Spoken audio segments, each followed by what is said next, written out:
Right fighters, how are you doing? Now in this video today, I'm going to explain to you very briefly what it is that you guys do wrong and how it is that you need to fix it. Now, when it comes to combat sports, a lot of fighters think that it's about making weight throughout the entire year, and this is not the case. It's about fueling your performance and making sure that you can have maximum energy levels and you can recover optimally after every single session that you have. Now, what you have to understand is that if you are just focused on bringing the weight down and keeping it low constantly, usually, and pretty much most often, 99.99% of the time, it's going to involve a restriction and starving yourself and sweating constantly and just training non-stop. And the reason why this is happening is because there's no structure and accountability for your nutrition, hydration, supplementation and weight checking. You're just essentially doing what you think works rather than doing what actually works and is actually proven and shown to work so far at this moment in time. Now, you can check Google, you can check ChatGPT all you like. It's not going to help you the way that it needs to help you because it's very generic and basic information. You've got to understand this, guys, okay?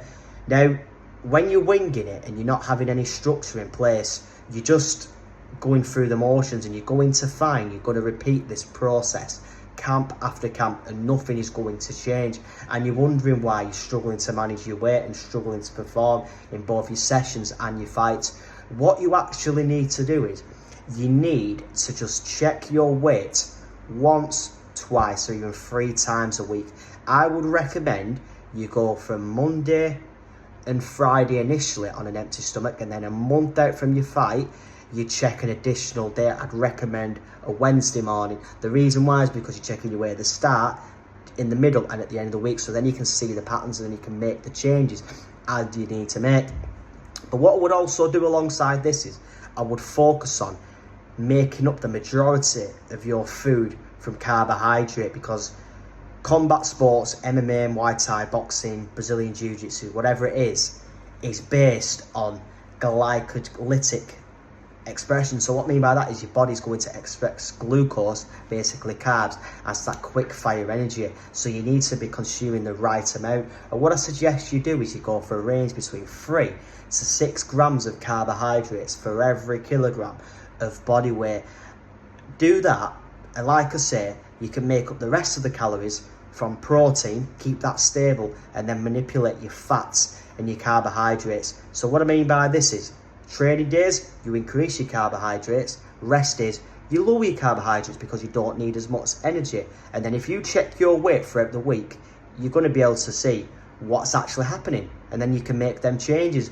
And then what I'd also do alongside this is I'd make sure your hydration is on point. This is basic. Only these 3 things you need to do. With your hydration, you want to go for a baseline intake of 40 millilitres per kilogram of body weight. That's your baseline. Then what you want to do is on one of your sessions, on one of the days, you're going to weigh yourself before and after the session. What you're also going to do is you're going to take note of how much fluid you consumed during that session. And then all you're going to do is you're going to add all that together, and there you go. You've got your fluid intake that you need spread across the day. Now, if you nail these things that I have just mentioned in this video alongside the right supplements, which I'm not going to go into in this video because you don't need to really invest into supplements, just get these things right, I can promise you, you will see a massive difference in terms of managing your weight year round, maximising your performance during every single training session, and you are going to notice you'll make weight easy for your fights, and you are also going to perform at the best possible level when it comes to your fights. Now listen, if you like this information and you want some more nutrition and diet tips for combat sports, don't forget to subscribe to my channel and you can get plenty more videos just like this one. Take care, guys.